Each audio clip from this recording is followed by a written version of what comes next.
at the end of the day, nobody really knows what's going on here. It's very much, the phones are not working very well. The internet is down in large parts of the country, so communication is very difficult. And the only way we're really finding things out is through eyewitnesses, and it depends really where exactly you are. I have a different vantage point to Mona, who's in Tahrir Square, who has a different vantage point to another one of our correspondents who's on the other side of the square. So it's very difficult to find out information, that's accurate and to verify it. We believe now that these pictures are live. This camera has been able to zoom right in so that you can see from quite a long distance. These makeshift barricades have been put up. It's not clear, though, whether these are pro or anti-Mubarak barricades, which side it is. The situation, as we have been saying, is very unclear. I understand it's still not clear whether these are actually live pictures coming from Cairo. I just want to go over the way that things have developed over the last few days before we go back to our correspondent live on the line. These latest clashes are the most violent yet, as we've been reiterating. I want to recap what's been happening over the last 10 days. The street protests began 10 days ago, as I say, when youths in Cairo organized a day of rage, as they called it, on the heels of the uprising in Tunisia. When small-scale gatherings continued, hundreds of demonstrators were arrested. Nobel laureate Mohammed al-Baradei then returned to his native Egypt, taking part in the anti-government movement. That same day, internet access was shut down, followed by mobile phone services soon after. That night, President Hosni Mubarak broke his silence to say that he would appoint a new cabinet. And on Saturday, he named his first vice president in 30 years, a respected intelligence chief. But opposition groups rejected the cabinet reshuffle and planned a million-strong march. On Tuesday, Liberation Square, or Tahrir Square, saw its biggest rally of the week without the sign of force. Hundreds of thousands turned out across the country. By 11 p.m., Mubarak announced he would not run for elections in September, but vowed to die on Egyptian soil. What had been largely peaceful protests descended into chaos on Wednesday as pro-Mubarak supporters faced off with those demanding his immediate departure. Back to live pictures from Cairo. It seemed at that point, when Mubarak came out and talked about wanting to die in Egypt, about not standing again for elections, that he was laying the groundwork for an exit strategy. But now we have this violence breaking out, and we have the cell phones going off. Then we have the internet being restored. What do you make of these mixed signals? What kind of conflict is there within the administration itself, do you think?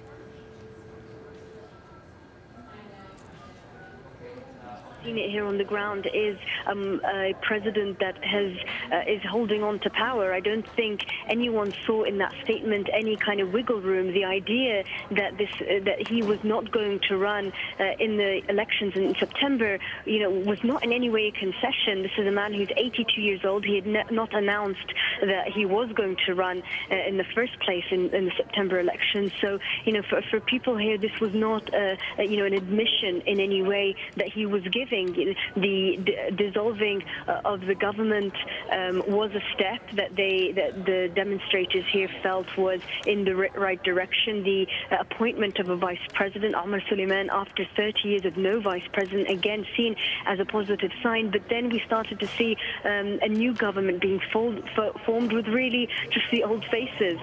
And we were hearing the Prime Minister speak yesterday, I think it was, and he was on television, and he was almost joking about the situation and about his position, and you could tell that this was not a man that if the president understood anything about the street would have been appointed. This was not a man that was going to give the people of Egypt what they want. So there hasn't really been a sense here at any point that President Mubarak is himself conceding. There's been feelings that he's going to be made to concede, that he has no option but to concede. But we haven't felt here, the government giving or Mubarak giving or even feeling that he's weak. And you can feel that from the military presence as well, just the fact that the military was clearly still following very strong orders from the center, and they were protecting the installations around the president's home and the streets surrounding the president's home. It didn't seem like this was a man losing control or trying to get out of the country. And that statement that you just said there, saying that he will die in Egypt, certainly resonated across Cairo as something that was very steadfast, something that really showed that President Mubarak was not going to go anywhere, that he was here to stay. What about on the other side? The opposition in Egypt has been throttled over the years, pretty much. I mean, they have been weakened by the strong stance of the Mubarak administration on political expression, but there's been a new sense of unity. There was a meeting between various opposition groups yesterday. To what extent do you think they'll be galvanized by these scenes playing out live on television now? I'm sure they'll be very much seeing a sense of, being united and a need really for the sake of the country to present a united front. I mean, there are lots of opposition parties here of different sizes.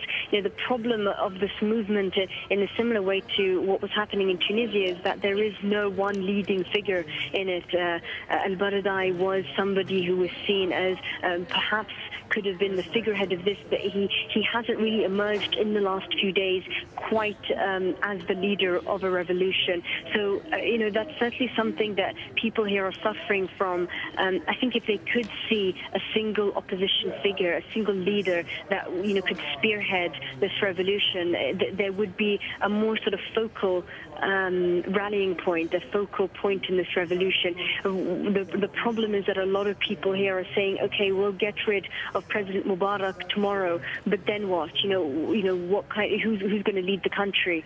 So, a lot of people have been saying to me that they think that, in a way, the idea that Mubarak stays until September wasn't so bad, and that the vice president taking the reins until then would have been good. But the problem is that nobody really believed that President Mubarak would take a step back. And in fact, when I was speaking to people in the square, Tahrir Square this morning, they didn't believe that he wouldn't run again in September. They thought that he was just pacifying people.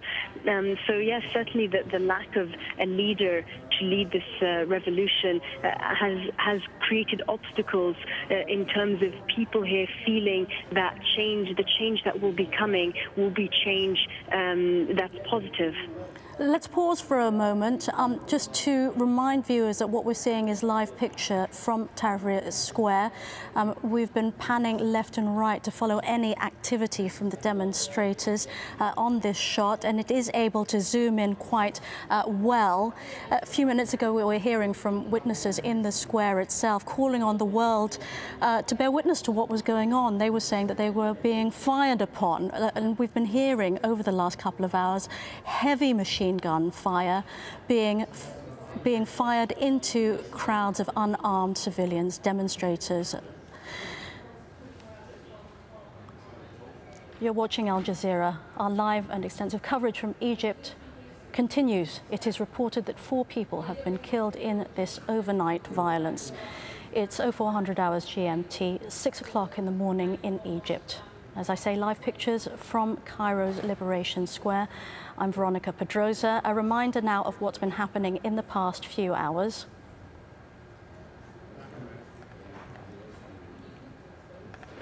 Clashes have been breaking out between anti and pro-Mubarak groups. In the middle of the afternoon yesterday, we were seeing fights breaking out, rocks being thrown between the two groups, Molotov cocktails being thrown. Look at this now. These are live pictures. It looks like these are injured, these are latest pictures, not live, of something being dragged. I can't see very well. But we have heard, as I say, at least 4 people have been killed in these clashes. the violence has continued through the night. Desperate cries for help, really, we've been hearing from witnesses in Tahrir Square, in the anti-government camp, saying that they needed help, they needed medical help, that it's extremely dangerous, it's extremely frightening. And they were saying, how could they trust the words of President Mubarak while they were coming under live gunfire? They were asking how it is that the army is standing by. In fact, we even saw army vehicles withdrawing as heavy gunfire was breaking out in this crowd full of women and children, as they've been saying to us, describing to us. They were asking why the army was not intervening at this time to protect them. On the line, we have another of our correspondents. It's been such a dramatic night. Waking up this morning now, I guess dawn is not very far away at all. And there must be shock right across the city, right across the country. Unbelievable scenes. I mean, who would have thought that they'd ever see, firstly, people speaking out against the president, other than taking this kind of action, and Egyptians turning on Egyptians to such extreme and bloody and violent levels. There's been this ongoing battle throughout the day and still carrying on well into this early morning hours. The pro-Mubarak supporters, that's when it all happened. They started storming into their square, into their tens, into their hundreds, some of their supporters on horseback and camelback. And it started attacking the anti-government demonstrators.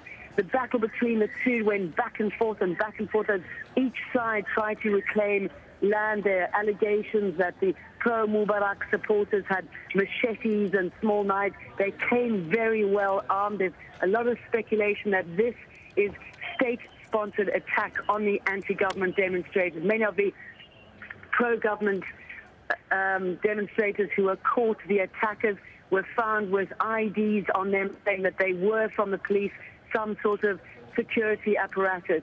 What we've seen throughout this morning, though, is the anti-government demonstrators inching further and further forward towards the the bridge, reclaiming some of the land that they've lost in these battles. They managed to pick up steel barricades, which they've used to great effect, and they've basically made two lines of defense, the steel barricades in the front, which they keep banging and rather intimidating, like ancient battle-sounding noises. And just behind them, a couple of meters behind them, they've got a